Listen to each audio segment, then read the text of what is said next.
Well, now, it was the steam from my 7 o'clock kettle that carried me back, just the way it sighed through the screen door this evening, twirling with the scent of chamomile and weary porch paint, and, suddenly, I was 14 again. Barefooted on Mama's back steps in Decatur, Alabama, heart fluttering like a June bug in a jelly jar. Funny how smells slip beneath the years and tug at a memory sleeve, without so much as a how do you do. Mercy me, I'm already bending your year, and we've barely settled in. Oh, sugar, if this porch whisper lands gentle on your heart, do tap that little thumb and maybe drop a hello in the comments. An old gal loves knowing someone's out there listening. Anyhow, the kettle's whistle tonight pried open a door I spend most days keeping politely shut, because behind it sits a cradle made of questions. Where did she go? Did she ever learn to braid? Does she like peaches the way I do? Each slow thump of the ceiling fan is a drumbeat saying, answer me, answer me. It's been near 70 years since 1956, yet that date still shines like wet paint. Back then our town breathed through church bells and whispers. Pastor Calloway's glare could turn August into February, and Mama believed the neighbors' opinions arrived straight from the Almighty. I was the middling daughter, too shy to fight, too stubborn to forget promises.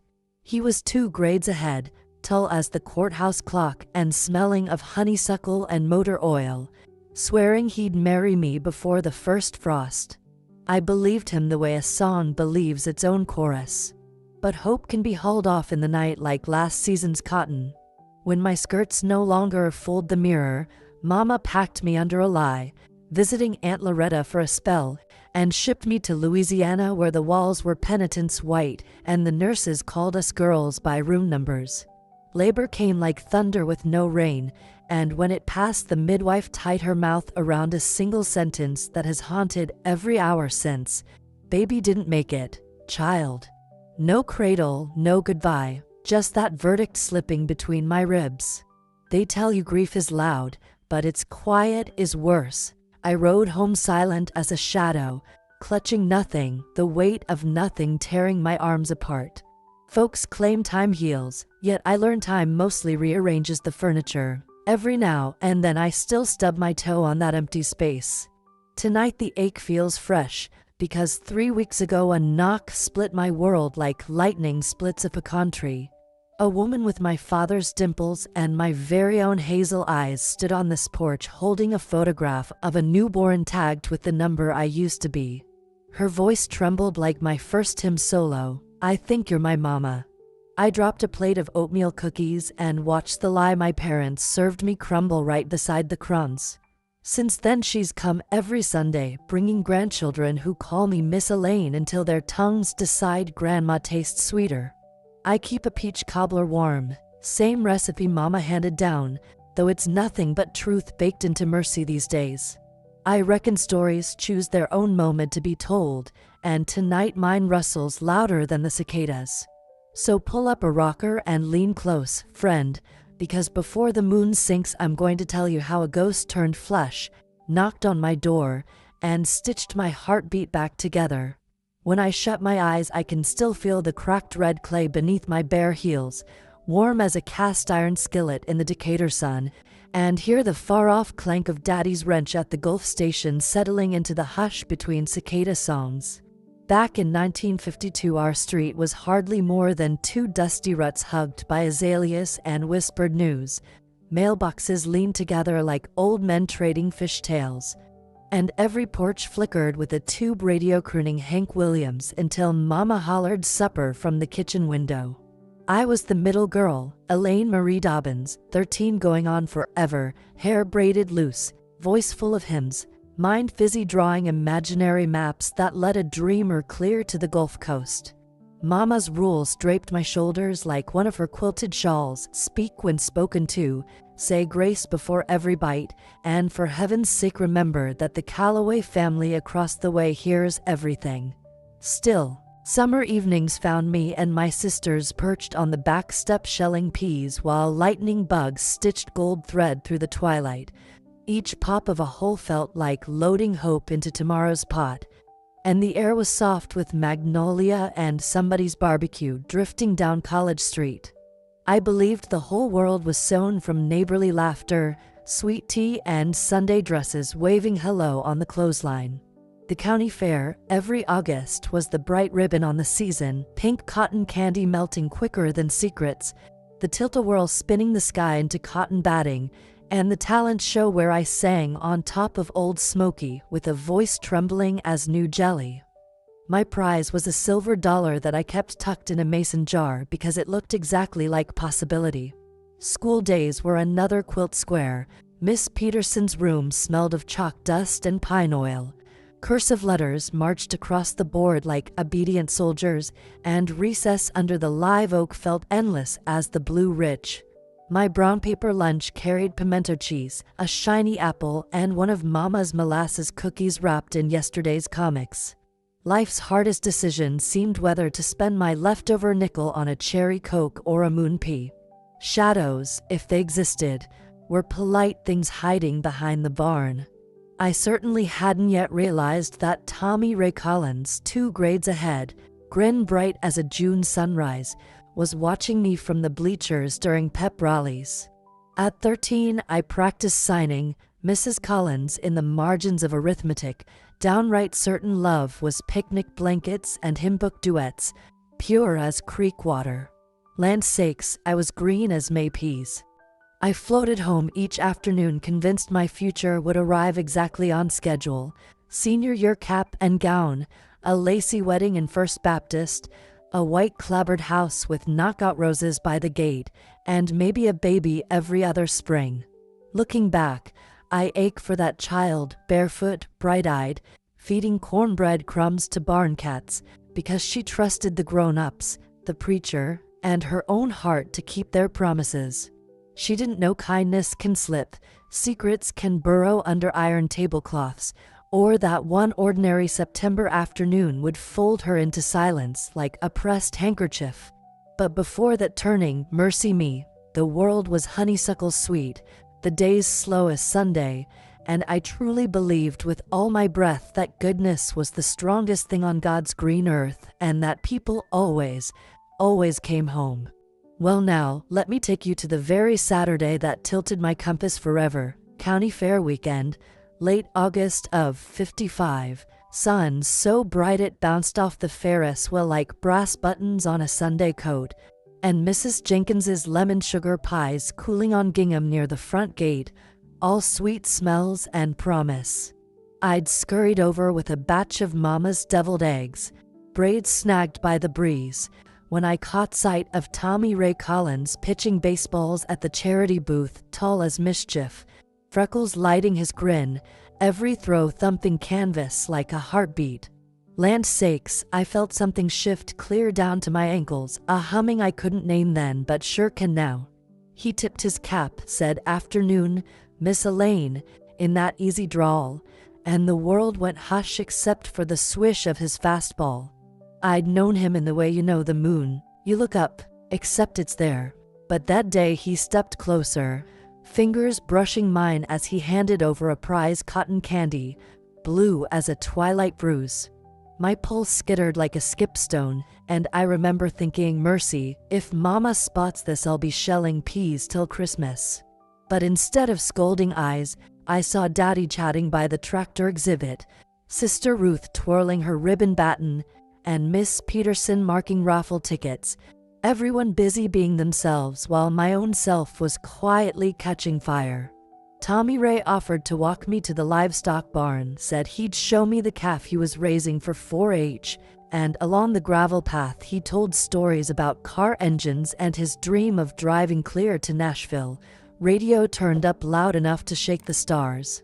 I listened like it was the last hymn before benediction, surprised how words could taste sweeter than funnel cake. He called me darlin' by the time we reached the feed barrels, and I giggled so hard the barn cat jumped. That evening, after Mama's curfew lamp flicked on, I found a folded note tucked in my bicycle basket.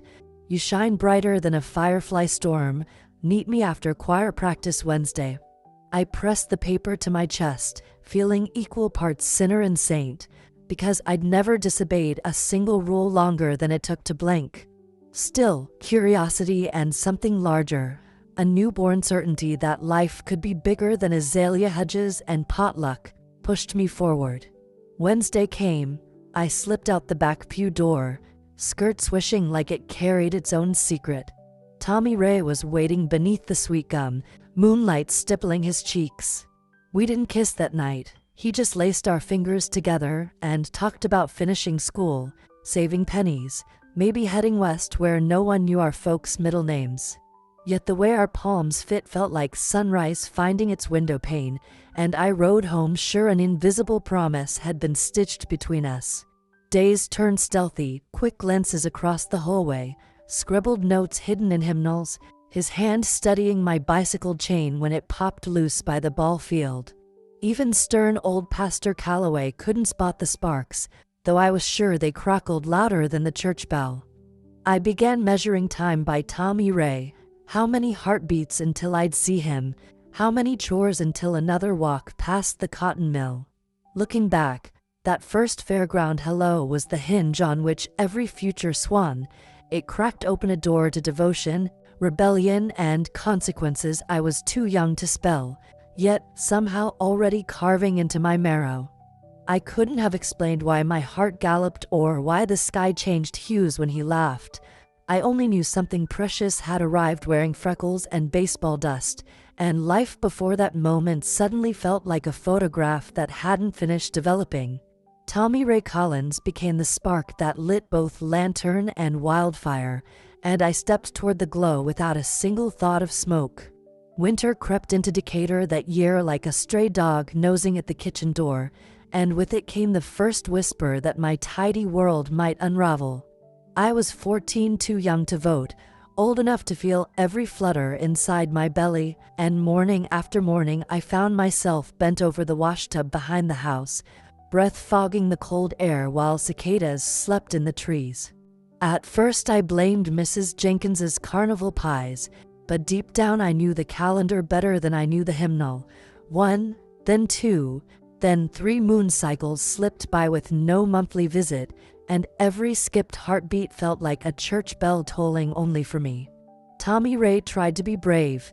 He stood under the sweet gum after basketball practice, eyes shining with a promise neither of us quite understood, whispering plans to hop a bus to Nashville and find work at the Opry.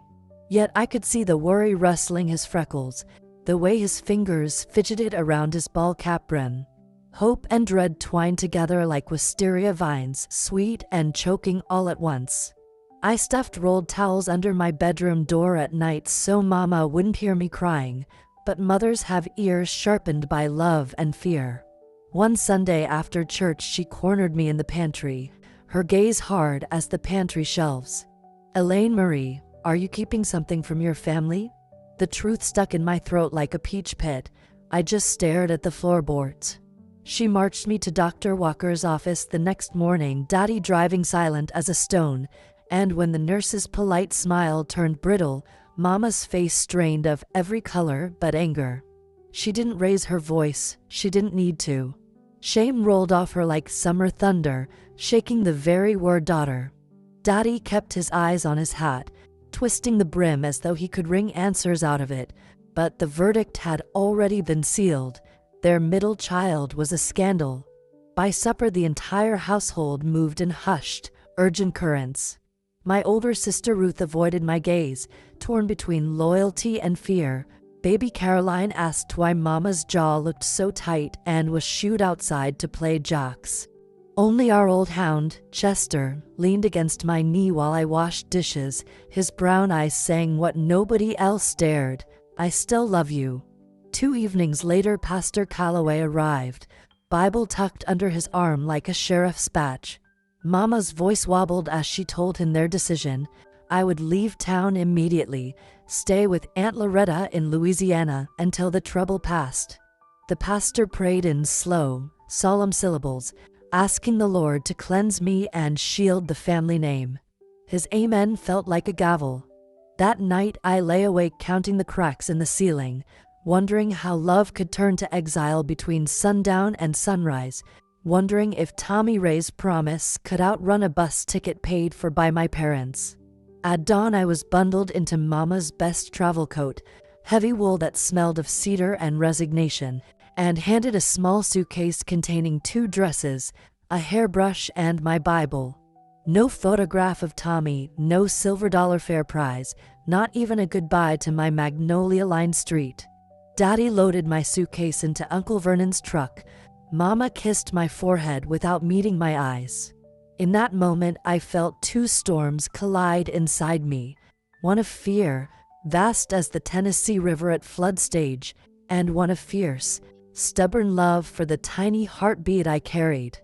I did not yet know where the road would strand me, whether Tommy Ray would chase that bus, or how many decades the silence would stretch. But I understood the price of a single secret in a town where porch swings creaked under other people's business. As the truck pulled away, the azaleas blurred into a pink smear, and my childhood, neat as folded linens, slipped out of sight. Time stopped the moment the pains ripped through me like split lightning, and the charity ward's bare bulb flickered overhead as if heaven itself hesitated. But the true pause, the forever pause, arrived when the nurse with pin-neat hair pressed a hand to my forehead and whispered, "Don't you fret, child," even while her eyes slid away from mine toward the clock that had just ticked past 3 in the gray Louisiana dawn. I can still hear its faint click, the instant everything I'd believed cracked wide open. They wouldn't let me scream Tommy Ray's name, so I bit down on the corner of the sheet, tasting starch and copper and the kind of fear that makes a body feel emptied of bones. At the final push, I caught a muffled wail, soft as a sparrow in winter, then a terrible silence as cold and polished as church marble. The midwife's back blocked my view, and when she finally turned, her arms were folded over an empty apron like folded wings. "The baby was too small, sweetheart," she said, voice smooth as oil on water, and those 8 words were a guillotine severing past from future. My heart charged against my ribs, begging, "Show her to me. Let me hold her once. Let me see her tiny fingernails." But another nurse pressed ether under my nose, and sighs of hush now, carried me into blackness. I remember waking to the metallic smell of bleach and sawdust, a Bible verse half painted on the wall, and the midwife's shoes squeaking down the corridor, each squeak spelling gone, gone, gone. No crib beside me, no pink blanket, no certificate of breadth and weight, just a tray of lukewarm broth and a flimsy pamphlet about redemption through silence. Land's sakes, I try to pray, but the words stuck like unbaked dough. What kind of mercy lets a cradle sit empty? That afternoon, Mama arrived, cheeks stiff, hymn book clutched like a shield. She didn't kiss me, only straightened my collar and said, "The Lord's will is mysterious." Daddy lingered at the doorway, hat twisting in his hands, but I saw nothing in his eyes except the relief of a secret buried. The ride home felt like crossing a desert made of hours, every mile another shovel of dust over the truth. At the Decatur station, nobody spoke, suitcases thumped, whistles blew, and my own voice curled inside my throat and died there, too. That night I lay in my childhood bed, moonlight crawling across the quilt squares, and understood I had been cut adrift from every map I'd trusted, Mama's rules, Pastor Calloway's sermons, even my own reflection. The loss wasn't only the tiny girl they said never drew breath, it was the murder of believing grown-ups told the whole truth. The end of thinking love was a sturdy porch post that could hold any weight. From that moment forward, I carried 2 kinds of emptiness, the hollow where my baby should have nestled, and the hollow where faith in my parents had lived. I became quieter, watchful, hard around the edges like a plate fired too hot in the kiln. Mercy me, I didn't know then how long a lie can echo, but I felt its first cold ripple rush through my veins, freezing something tender that wouldn't thaw for 60 long years. After the night the world went quiet. Morning's indicator arrived muffled, as though the rooster forgot half his crow and the magnolias agreed not to gossip. I rose before dawn, tied Mama's apron, and scrubbed pots until my knuckles matched the dishwater, but no amount of lie could scour the empty cradle from my mind. Folks greeted me the same mornin', Elaine, land sakes it's hot already, yet their eyes floated past me, careful around the hush hovering over my shoulders. Inside our house the air stiffened like starch. Mama hummed hymns without words, and Daddy lingered at the garage until moonrise. Chester the hound pressed his head to my knee, the only soul who treated me as whole. School resumed and I drifted through lessons like a shadow in borrowed light. Grades stayed steady because numbers asked no questions.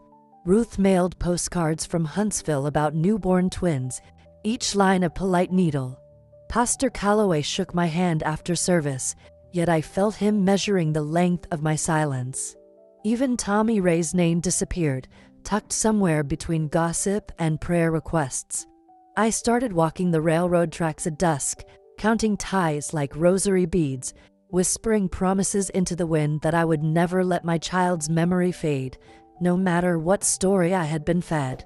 The summer I turned 18, I packed 2 dresses and a pocket Bible into Mama's old suitcase and boarded a Greyhound bound for Dallas, chasing the same sun that had watched me bury my voice. In the city, I found work hemming skirts at Woolworth's and rented a narrow room from Mrs. Klein, a widow who blessed her biscuits and never asked why I wept in my sleep.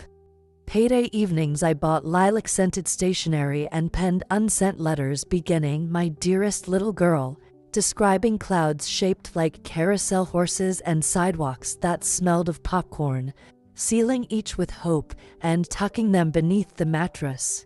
Years slipped like beads on a string. I learned to sip coffee without sugar, to dance when the radio crooned Patsy Cline, to laugh at jokes that stopped short of bone. I met Harold Watkins, a gentle man who loved crossword puzzles and quiet lawns. We married in a small chapel, promising kindness more than passion. He sensed my heart kept a locked room, yet he never rattled the knob. We tried for children, but heaven kept its distance. The doctor's shrug felt like a second verdict. Some doors, once slammed, simply never reopen. Still, Harold held my hand during each disappointment, whispering, "Bless your heart, we've got each other." Faith, once a sturdy oak, thinned into willow, pliable, questioning, whispering in every breeze. I still bowed my head at supper, but prayers rose as inquiries. Was the Almighty storyteller or bystander? Did he cradle lost babies or merely tally sorrows? No preacher satisfied me, so I attended for the hymns alone. Music stitched small patches over the holes. When Harold passed from a heart attack, I sold the Dallas bungalow and followed my niece to Waco, settling into this creaky house with its faithful 7 o'clock kettle. Neighbors wave, dogs bark, clocks tick, and I plant geraniums like fragile secrets, yet the hush inside remains. Before that ward I believed goodness bloomed naturally. Afterward I learned you must cultivate it daily, or watch weeds of doubt claim the garden. Softer in judgment, sterner with truth, I keep a chair rocking and the kettle singing, listening for any footstep that might carry the answer to a 60-year question. Some evenings I still lift those letters, letting their paper breathe like distant lullabies. Last spring, when the wisteria began its faint purple hum across my Waco veranda, something in the air shifted just enough for hope to creep back into that old cracked heart of mine, and it all started with a simple invitation from Mrs. Freeman next door. A spry widow with a thimble collection and a penchant for genealogy, who one afternoon knocked on my oak door bearing peach preserves and a clipboard. I nearly told her no, land's sakes, I've spent more years hiding than celebrating, but her gentle insistence, "Come join our heritage circle, Elaine, you've got stories worth more than gold," pried loose a stubborn lock I didn't know I'd latched so tight. So I dusted off my Sunday best, pinned my hair just so, and crossed the yard to a room full of folding chairs and strangers whose eyes were bright with curiosity rather than judgment. There, Between sips of mint tea and the soft scrape of notebooks, I listened as folks traded tales of grandparents who'd crossed oceans, battles fought, dances at town halls long gone, and something warm uncurled inside me, an echo of the girl who once traced imaginary maps to the Gulf. When the leader passed around a 23andMe flyer, my hands trembled putting down my teacup. I thought of the child I never met, the cradle that went empty, and I signed up on the spot, wondering if science could stitch back the fragments of my buried past. Weeks later, a simple email glowed on my screen. Potential matches, cousins I'd never hugged, a sister's daughter or two whose faces I'd never drawn in memory finally flickering into view. And I felt the first real flutter of something I'd almost forgotten how to name: cautious optimism. That afternoon I sat at my kitchen table, pen in hand, and began to scribble the first lines of the story I'd carried silent for 60 years, my script looping with the same tender curves Mama once taught me in cursive class. Only now I was writing for more than Sunday school. I was writing for my own heart. As the kettle whistled its familiar tune, I realized I wasn't just telling old secrets, but offering them up like loaves and fishes to feed a new generation of kin, perhaps even that lost daughter I'd sent away with no more than a lie. From that moment, I volunteered at the church's Young Mothers Group, sharing a gentle smile and a listening ear, finding in their fears and hopes the mirror of my own youth. And through every small kindness, offering a recipe for soft biscuits, mending a fraying hem, or simply presiding over the porch rocker with a knowing nod, I felt purpose bloom again in the hollow spaces life had once hollowed out. Mercy me, it's been ages since I thought I'd uncover a second chance, yet here it is, sprouting like wild jasmine among the cracks, reminding me that even winters as harsh as mine can yield the softest green shoots if you just let them breathe. I remember the morning sunlight spilling across my veranda floorboards like warm syrup, and I sat there rocking, clutching that faded packet of letters I'd written over 60 years, unsent lullabies addressed to a daughter I was never allowed to cradle. Mercy me, my hands trembled as I smoothed the creases, every fold a whisper of sorrow and longing that had knotted itself into my bones. The world felt hushed, as though even the cicadas paused to watch me decide whether to carry this burden another day or lay it down at last. I thought of Mama's fierce hush, of Daddy's silent gaze, of the nurse's polite words that spoke of death as though my child were a candle snuffed out by accident.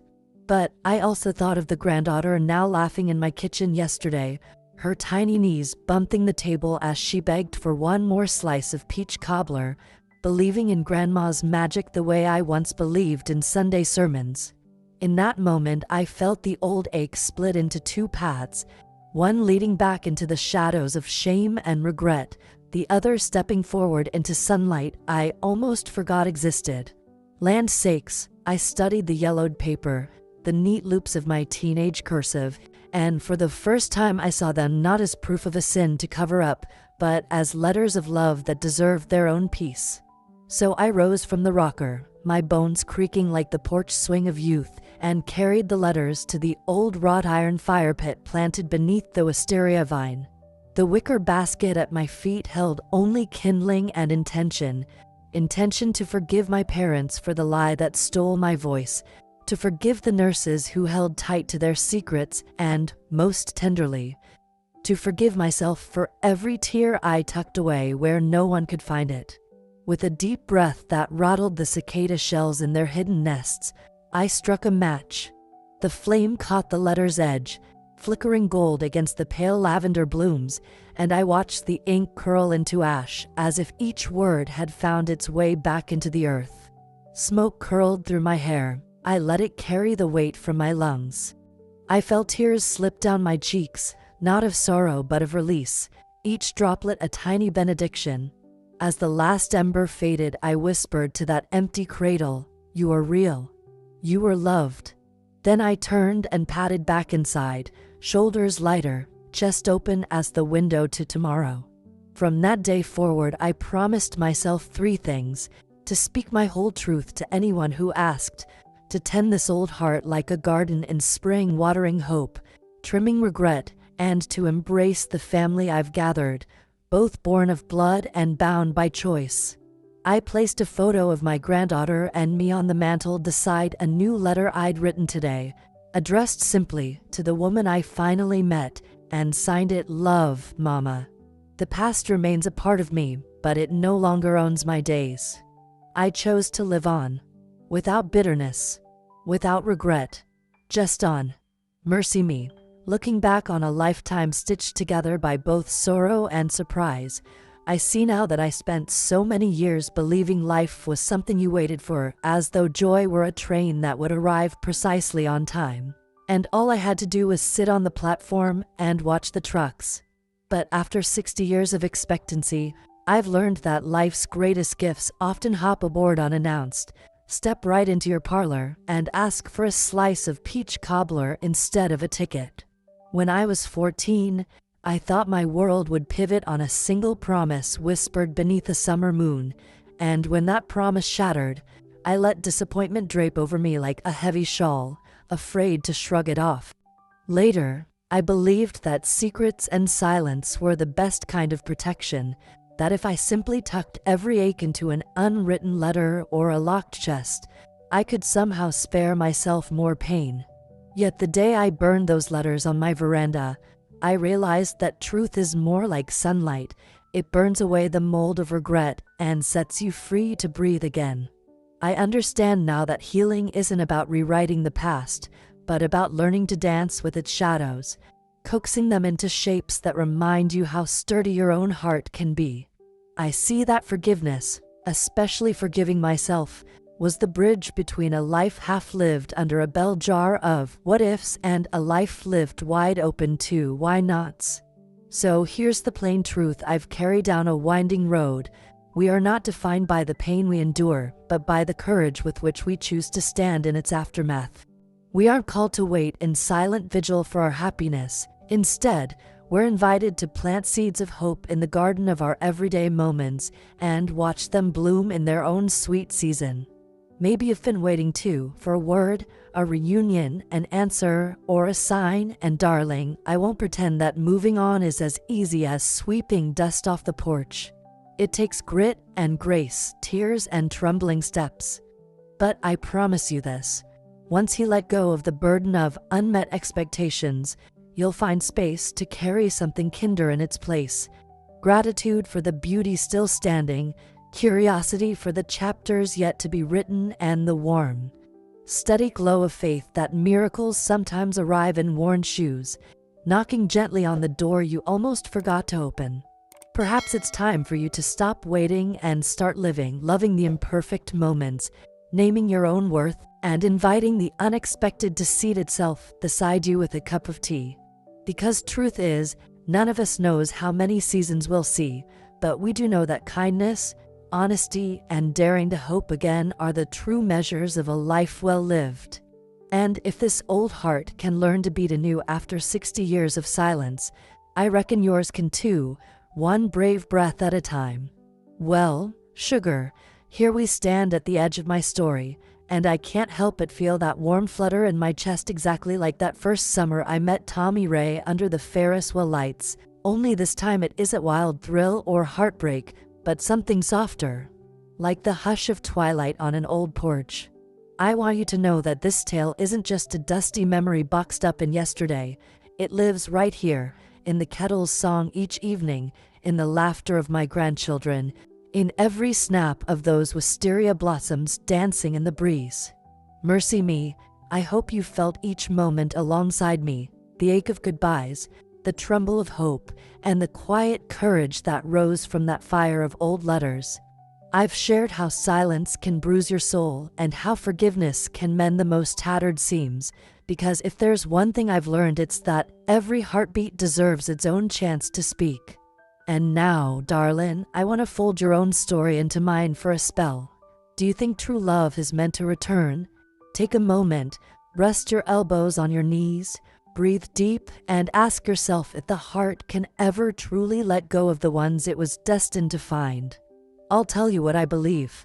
I believe love doesn't vanish like a wisp of smoke once it's spoken. It lingers in the spaces between words, in the quiet footsteps down a hallway, in the feeling that someone is carrying you in their thoughts, even when the world says you're worlds apart. And though my Tommy Ray never found his way back to me in body, I feel him in a sunset's glow and in the echo of a country tune on the radio, reminding me that some bonds skip across time and space like stones skimming glassy water. So I leave you with an open window rather than a closed door. I'm still here, kettle singing at 7, rocking to a rhythm shaped by both sorrow and joy. Maybe your own story needs a soft nudge today, perhaps a letter you've never sent, a word you've never spoken, a memory you've let lie too long in the shadows. Trust me, darling, it's never too late to invite that echo back into your life, if only to give it the welcome it always deserved. As the crickets tune up their midnight hymn, and the stars wink awake above my old Waco roof, I hold this question tenderly in my heart, wondering if I might hear that familiar whistle of fate again. Sometimes I think he still remembers.